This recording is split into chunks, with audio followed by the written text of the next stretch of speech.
Well, good morning. If you hadn't noticed, Pastor Dan is missing. He is away with the board on a board retreat. They're doing some vision casting and some planning for the future of the church and what the church is going to look like, in the immediate future and like 5 and 10-year plans. And so they're away doing that, which means you all, lucky ducks, you're stuck with me.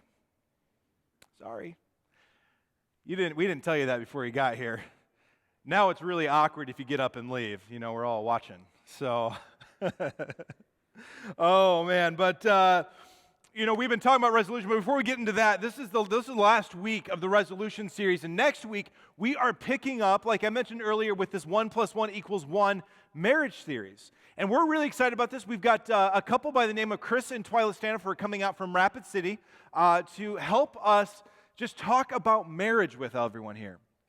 And Twyla has actually been working with our staff and some of our board members for about the last year and a half. She's been doing some marriage coaching with us on the staff, and she's been doing leadership coaching and ministry coaching, and it's just been phenomenal getting to work with her. And so we're really excited to bring her out and have her kind of share her expertise and her knowledge with all of you as well. And it's one of those things where, if you think like, you've got this marriage thing figured out, you've got it like nailed down, you don't need any help. I got to tell you, I kind of felt that way about my marriage, and then Twyla came out and started doing some coaching, and while my marriage with Erica, it's good, it's solid, there are always things to work on, and Twyla's very good at finding those things to work on and letting you know, and so I'm really excited to have that. And so if you feel like your marriage is all together, I tell you what, you will still come away with something. And so don't miss out on these next 3 weeks. Now, if you're like, I'm not even married. It's like I'm 17, not married, not even thinking about being married. You know what? Here's the thing, though. The truths that we talk about, the truths for relationships are so foundational that you don't want to miss out on it. You want to come and kind of get it ingrained into who you are now so you don't make those mistakes later in life when you are married or you are in that kind of relationship. And so if you just to kind of future-proof yourself for not just relationships you have now, but future ones you may have. Don't miss out on the next 3 weeks. There's something for you to come away with. And some of you may be like, I don't really plan on ever getting married. I'm kind of taking that whole thing that Paul said about, if you cannot get married, don't get married so you can focus on God and focus on the mission of Jesus. If that's a decision you've made, more power to you. That's awesome. But here's the thing. Marriage relationships have a lot of commonalities with any other kind of relationship we have. There's some basic truths that will be great takeaways for friendships, for family, for those close mentoring relationships that maybe you have with people. And so there's still going to be fundamental truths that you can walk away with if you don't plan on ever getting married or getting married again. And here's the other part to that. You could get some really great knowledge. So that way, when your married friends are having issues or having troubles, you can come to them and say, "Hey, why don't you try this? Or have you thought about this?" And you could be that annoying. Well, annoying is not the right word. You could be that single friend that for whatever reason seems to have all the answers for married life, and you're really upset that they have all the answers and they're right about it. You could be that friend. Wouldn't that? Everyone wants to be that friend. I like to be that friend. I have no business knowing what I know, and yet it's true. That kind of thing. Anyways, so don't miss out. It doesn't matter kind of what phase of life you currently find yourself in or what kind of relationships you currently have. You will be able to walk away with something for these next 3 weeks with the 1 + 1 = 1 series, and so don't miss it. But we have been talking we're kind of wrapping up this series called ReSolution. And we're talking about New Year's resolutions because so often the question for New Year's is that we usually focus on self-improvement. Our goal in New Year's and our New Year's resolution is to focus on self-improvement. So a lot of times we ask the question, what should I do about me? How can I be a slimmer, smarter, more satisfied me? What can I do about me? And very rarely do we ask the question, what needs to be done around me? What is there in the world around me that I should do something about? What could I do to make the world a better place? What breaks your heart? And so over these last couple of weeks, we've come to the conclusion that this is a better question for the new year. What breaks your heart? Because when you begin to discover what breaks your heart,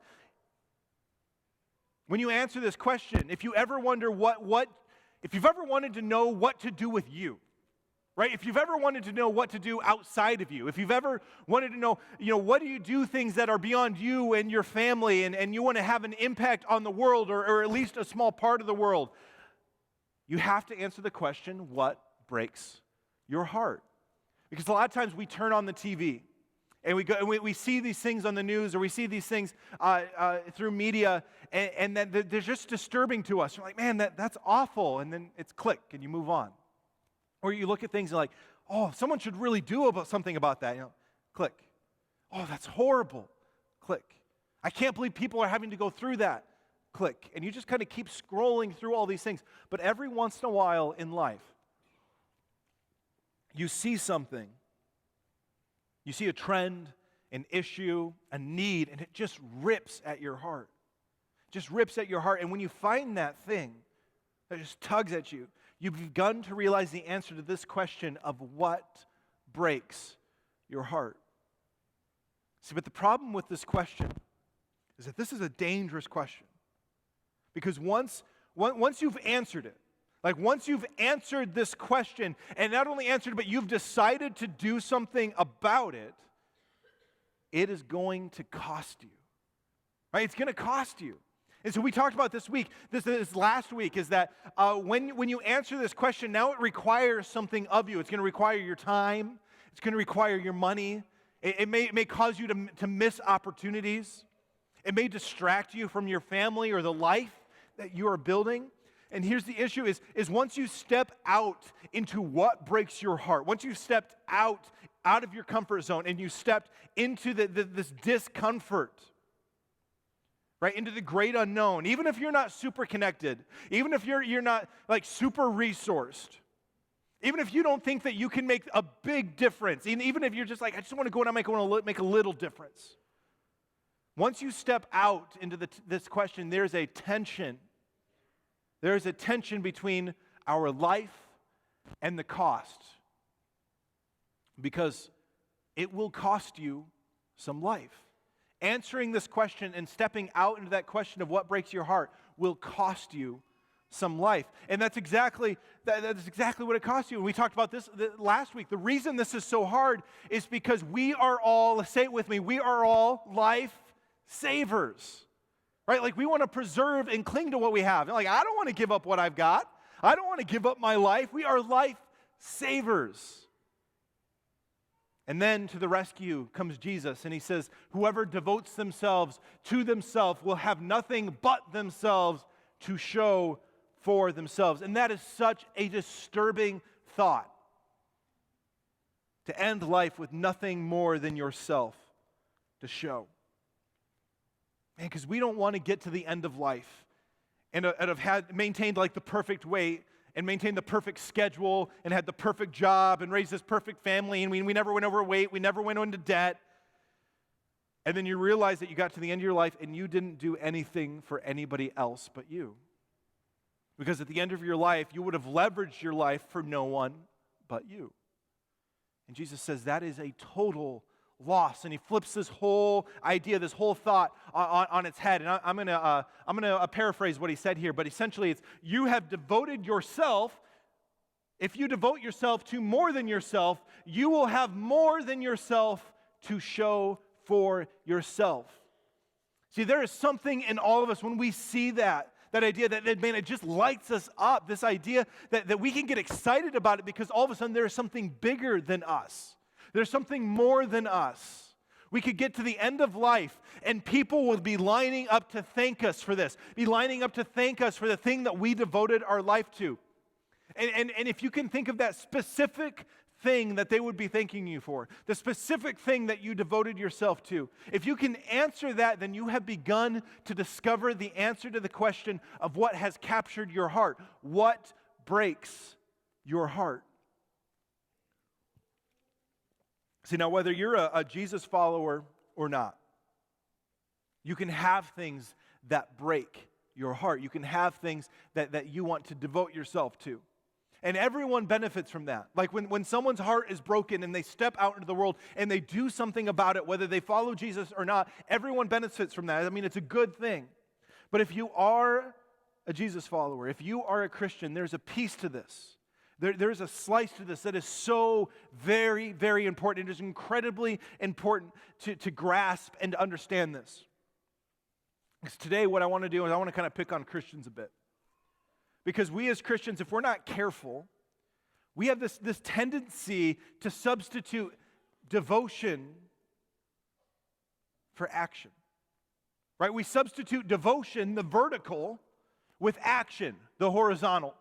In other words, if we're not careful, we can be so content to believe all of the right things. You know, we believe in the one true God. I believe in Jesus Christ. I believe in the life, the death, and the resurrection. I believe that He's the Son of God. And I believe in atonement and sanctification, all that kind of stuff. And we can think, you know, I believe all the right stuff, so me and God are good. Like, I've got this figured out. I am good with God. Because I believe and I say all the right things. And then you eventually you start, like, you actually open up the New Testament and you start looking through it and you're like, well, I wonder, do I really follow Jesus? Let's see what Jesus says. And when we read what Jesus says, we discover, as we're going to today, that believing is not enough. And don't misunderstand me. I am not talking about, we're not talking about how to become a Christian. We're not talking about even how to stay a Christian.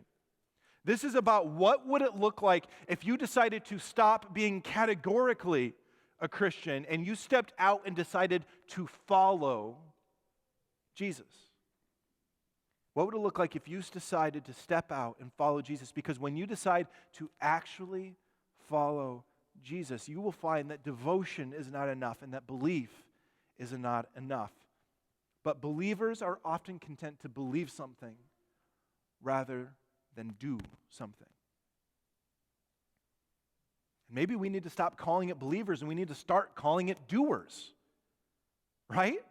I mean, maybe that's the whole misnomer, is we need to be called doers, because that's exactly the thing that James said. That's exactly what Jesus taught. In Matthew 7, he says, if you hear these words of mine and you don't put them into practice, you're like a foolish man who builds his house on the sand. But unfortunately, we are way more content with simply making a point than making a difference. And as Christians, I tell you what, sometimes as Christians, we are really good at making points. Right? We are really good at shaking our fingers at the TV. We are really good at shaking our fingers at culture. We are really good at shaking our finger at all the things that are wrong in the world and say, kid, don't you ever, or honey, don't ever, or if people would just listen.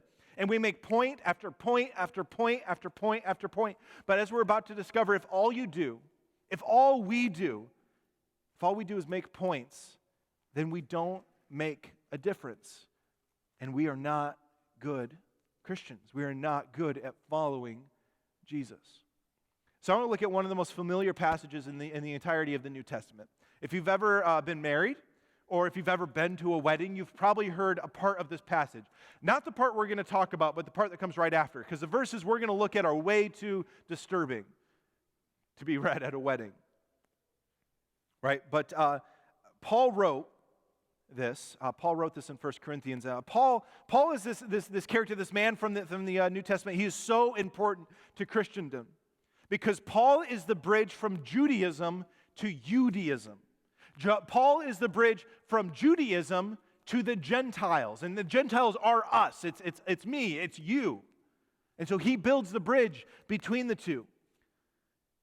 And so one of the reasons I take the Bible and I take Christianity, and one of the reasons I take the New Testament so seriously is this. Check this out. So Paul is from a place called Jerusalem, the Holy Land, we might call that, where Jesus did most of his ministry down here. And all of a sudden, a couple years after the death and resurrection of Jesus, we see churches popping up in Rome, in Philippi, in Athens, in Corinth, in Thessalonica. All these port cities, all these major port cities have churches popping up in them. And not just any churches, like it's not just churches of Jews, it's churches full of Gentiles. It's churches full of non-Jews. And you're like, how in the world did these people find out about the ministry of a man named Jesus all the way down in Jerusalem, all the way up here in Rome in the first century? How did that happen? It's incredible. It's because a man named Paul decided to jump on a boat, probably a pretty sketchy boat to begin with. And he starts sailing to all of these port cities, right? Because Paul said that it's just not enough to believe. I have got to do something with it. Right? It's not good enough to just believe it. I've got to do something. And so because of that, I've got to do something. He jumped on a boat, he put it into action, and he started sailing to all of these port cities, and he would plant churches. And then after he left, he would write letters to encourage these churches. He even wrote letters to churches he had never been to. He had not been to Rome, and he wrote a letter to the Romans called Romans. And so he writes all these letters to all these churches to encourage them, to support them, to prod them on. And these letters are what comprise most of the New Testament. And so 1 Corinthians is called 1 Corinthians because it was written to a church in Corinth. And 2 Corinthians is called 2 Corinthians because Paul wrote another letter. And then there's other letters that were written to the church in Corinth, but we've lost them to time. But that's how so much of the New Testament came into being, is that they were letters written by Paul. And so 1 Corinthians chapter 13, and we put in that chapter and verse thing, but Paul says some extraordinary things. And if you're a Christian and you don't leave somewhat disturbed this morning, then I failed, because these are hard verses. We're going to try to tackle them. But in 1 Corinthians 12, the chapter right before this, he's talking about giftedness. Right? And giftedness, these gifts of the Spirit would kind of be like personality traits or skill sets. And then he addresses those of us who think that we can take that giftedness and we can take that skills and that God is impressed simply by devotion with no motion, and we've never actually used those things. And those who think that God is impressed with what we know as opposed to what we do. And so Paul is talking to those people who believe that, and Paul says this. He says, put some motion in your devotion, right? Like if there's no motion in your devotion, then what in the world are you doing? It is not enough to believe. It's not enough to be right. It's not enough to be correct. You have to do something with what you know. Otherwise, Paul says otherwise, and the really disturbing thing is what's on the other side of the otherwise. 1 Corinthians 13, verse 1, he says, if I speak in the tongues of men or of angels, basically if I have this supernatural ability to speak any language of man, like just without practice, without study, I can just talk to someone and either speak in their language or I can speak and they understand me. If I have that supernatural ability, or if I can somehow communicate with the angels in angel language, whatever that is. And he's like, Paul, so do you think angels have a language? And he's like, I don't know if angels have a language. It's just an example.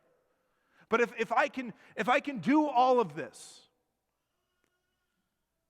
but have not love, this is agape love. This is action-centered love, others-oriented, the doing love.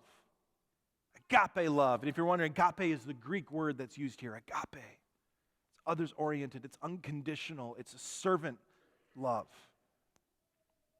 So if you have this amazing connection with God, where you are just blessed and gifted with this supernatural ability, and you can just worship and pour out to God.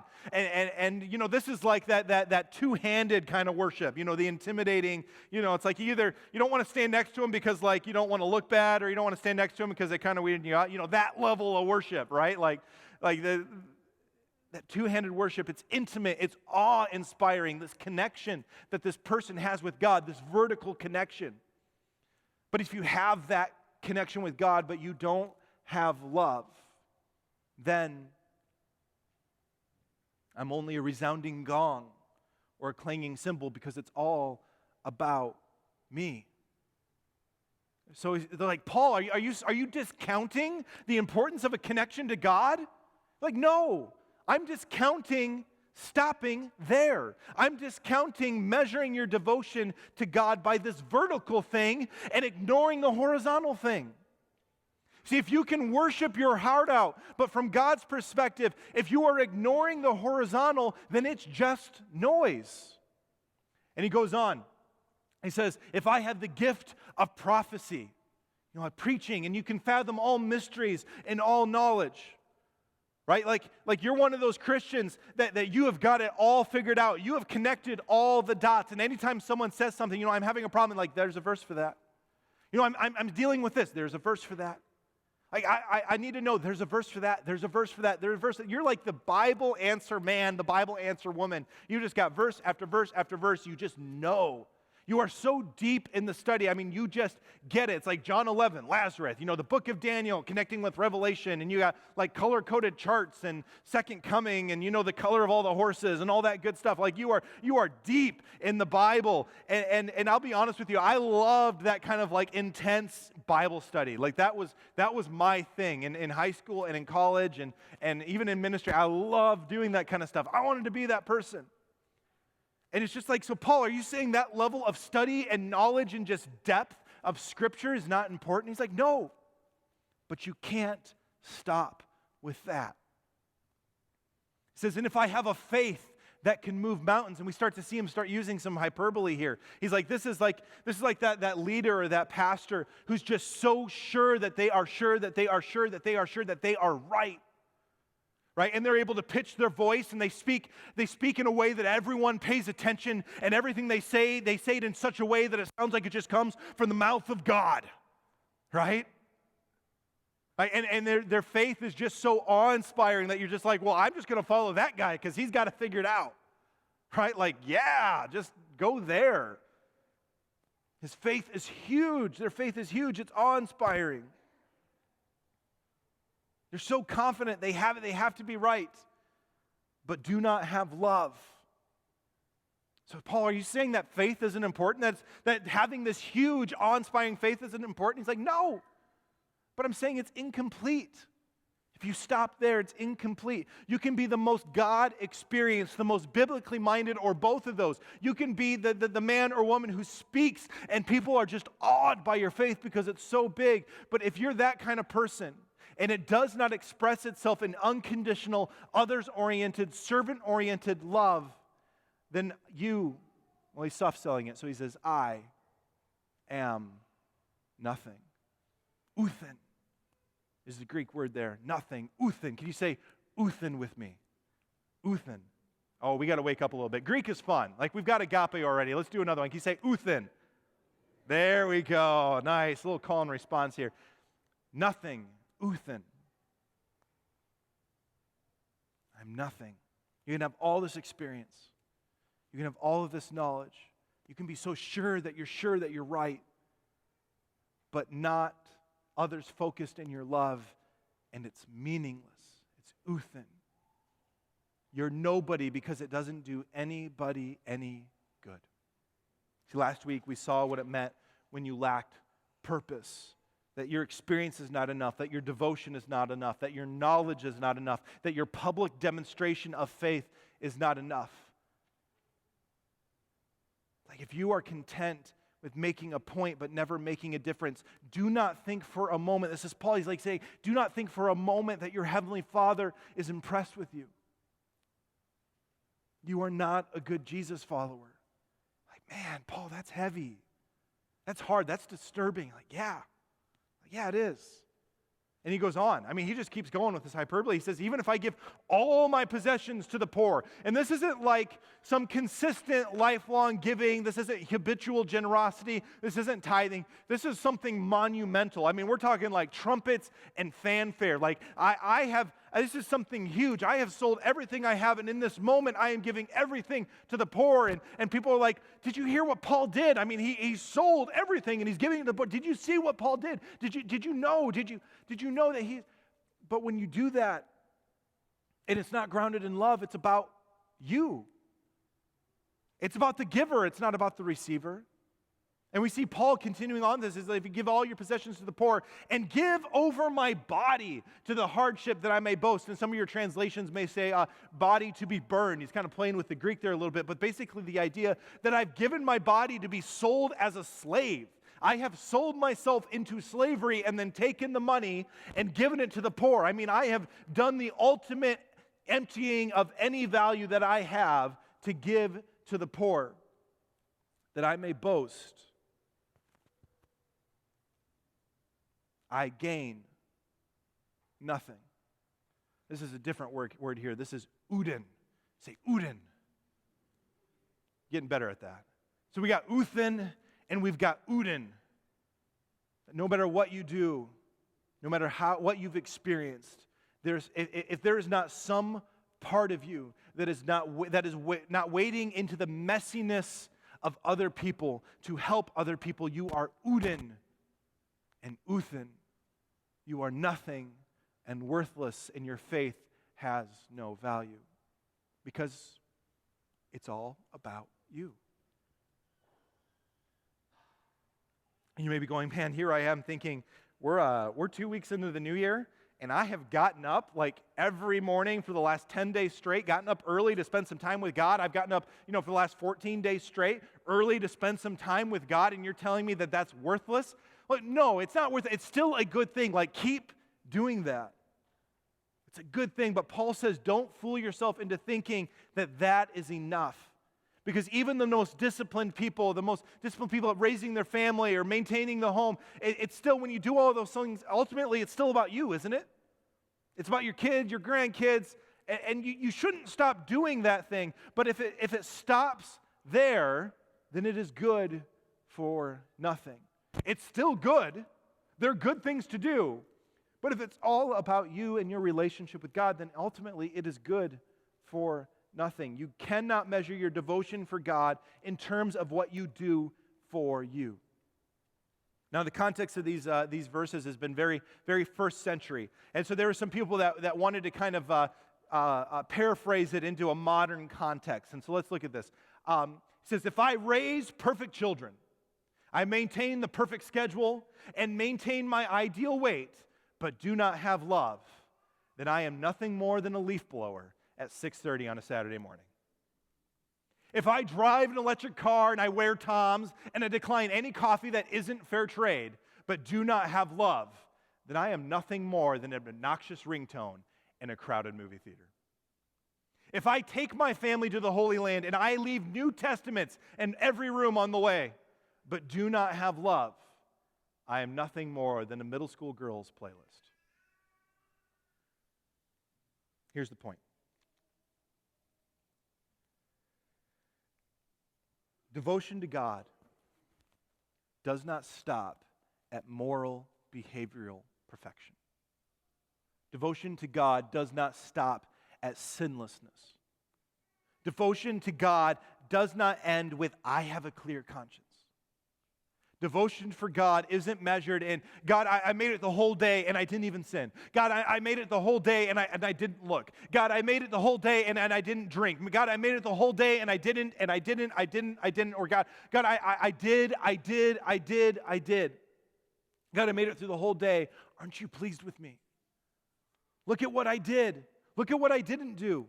Look what I did for me to be a better Christian. And Paul says, you got to do all that stuff. That's great. But that's the introduction. That's the setup. If you make you a better you, but it goes no further than you're nothing more than an annoying version of you. Right? Because if all you do is this, you're just an annoying version of you. Right? This is coming from Paul.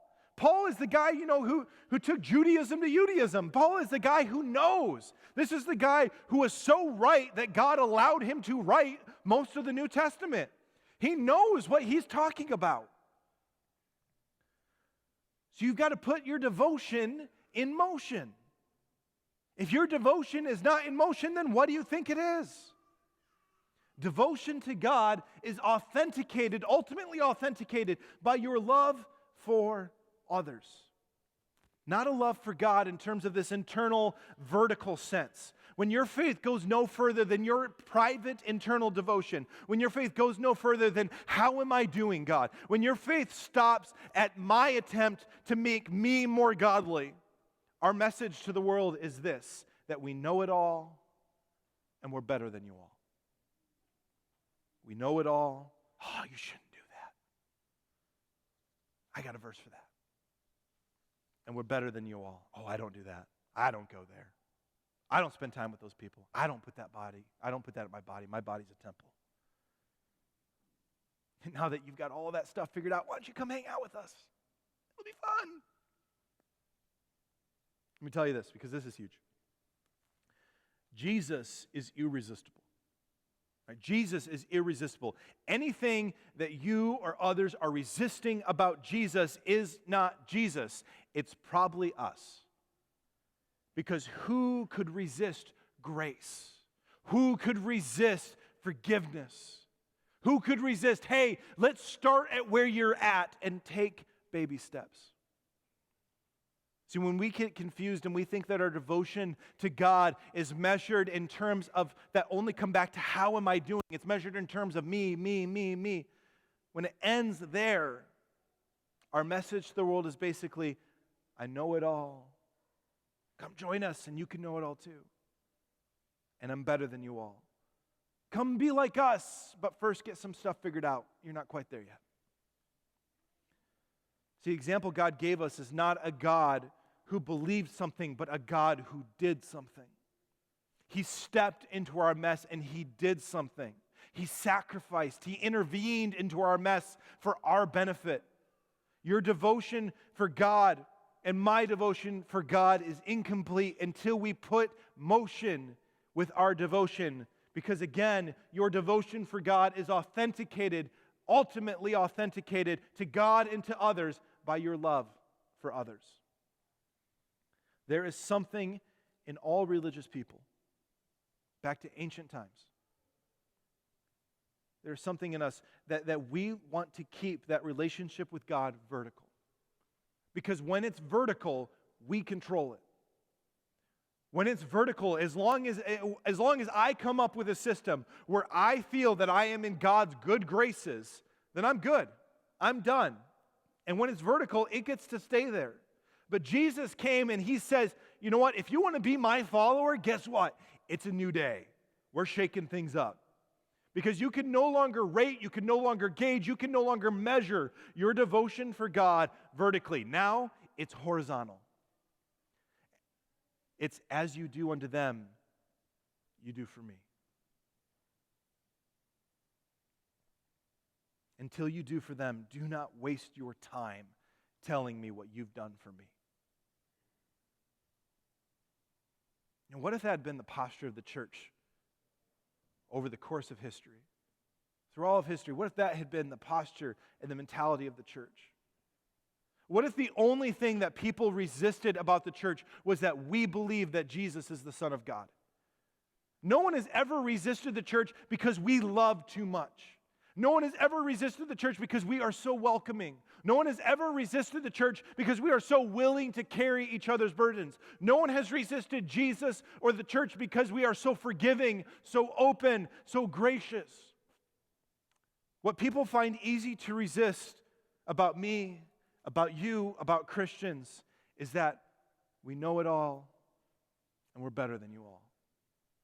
See, Paul says that if you're a Christian, and if that's your approach to following Jesus, Uden and Uthen, you're nothing, you have nothing, because it doesn't do anyone any good except you. I know you don't want to be that kind of Christian. I know you don't. I don't want to be that kind of Christian. We don't want to be that kind of church. So that means we have to step out as what is comfortable for us. We have to step out of our comfort zone. And that brings us back to the question of what breaks your heart. What breaks your heart? What are you willing to do? What are you willing to do to put your devotion in motion? So you don't have to quit your job, but you may have to quit something. You don't have to leave the country, but you will have to leave your comfort zone. You don't have to give everything you have. You don't have to give all your money away, but you're probably going to have to start giving more than you do. But as we said in week 1, and I hope this bothers you. I hope that this bothers you until you do something. We said when we were looking at Nehemiah, we said that you have no idea what hangs in the balance of your decision to embrace the burden that God has put on your heart. You have no idea what hangs in the balance. The only way you get to discover what hangs in the balance is to decide that it's not going to just be vertical in your life from now on, but you're going horizontal. Right? You're going to find a way to actively love the people that are in the situation that just wrecks your heart. As Jesus taught in unmistakable terms, it's doing, not simply believing, that makes the difference. It's doing, not simply believing, that changes the world. So what breaks your heart? Are you willing to do something about it? This year we're kicking off the year talking about resolution. And when your resolution becomes a solution, when your resolution becomes a solution, you have begun to discover your purpose. So what breaks your heart? Let's pray. Heavenly Father, Lord, I thank you for the opportunity that we have to have our heart broken for the things that you care about. And Lord, I pray that we will put feet to our faith, that we will put motion to our devotion, that we will do something, even though it's going to cost us some life. That we will live an agape love, an others-oriented love, that we will not be Uthan and Uden, but that we will find purpose, dynamism, and just a life that sees things accomplished for you, Lord. In your name we pray. Amen.